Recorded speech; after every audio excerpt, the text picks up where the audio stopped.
أنا يا عمو طيلي بإيد بنتك على سنة الله ورسوله. نعم. طيلي بإيد بنتك على سنة الله ورسوله. ما في نصيب ابني.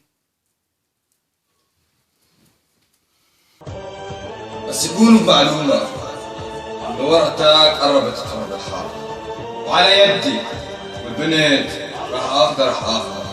ما بقول أنا العقيد أبو شهاب إذا ما خطفتها بإيدي هدول.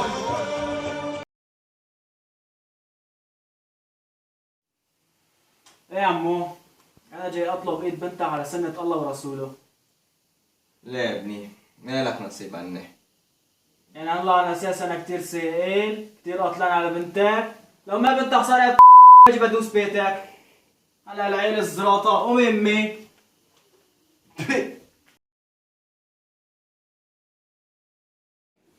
عمو أنا طيلي بإيد بنتك على سنة الله ورسوله. ما في نصيب ابني، الله يرضى عليك، ما في نصيب. وشو ما في نصيب؟ عمو أنا بدي بنتك. ايش بك ابني؟ لا ما في نصيب. عمو بوس إيدك بدي بنتك. قولك ما في نصيب. بوس إيدك بدي بنتك. قولك بوس إيدك بدي.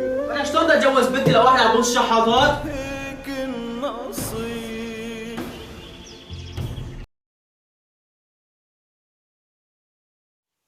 ايه يا عمي؟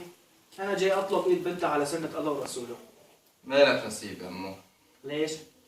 ما لك نصيب عني. اسمه نصيب. ايه بعرف اسمه، بس ليش ما في نصيب؟ ابني ما عندك بيت ملك. يا عمو ما يعني ثلاث ارباع العالم ما عنده بيت ملك، بعدها في بيت اهلي كثير كبير. أنا طلبي بيت ملك لبنتي. مستأجر. ما بصير. ليش؟ شغلك مو كويس، ما بتلحق. ليش ما بلحي ولا ما بلحي؟ بلحي. ما بتلحق. بلحي، انت عم تشتغل ولا عم تشتغل عمو؟ حسبنا الله ونعم. ابني ما لك نصيب عني. ليش ما في نصيب؟ ما لك نصيب. طيب انا بحب بنتك وبنتك بتحبني. خلص ولك. ايش ضب. لا يا عمو انت ليش هيك يلا متعصب؟ معك.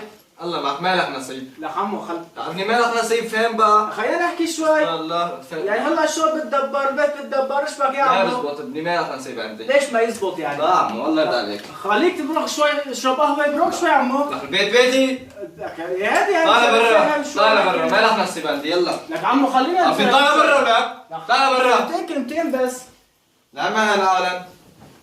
لك يا عمو والله يرضى عليك. لا اله بس الا كلمتين، الله. بس كلمتين. لا اله الا الله. بجيب لك مش بدي ما بدي يعني، ما بدي اتجوز بنتي، بدك اقسم خليها نروح. ايه بدي اكل مخلل يعني. لك روح عمو. لك ليه؟ لك روح من هون، روح من هون، روح من هون.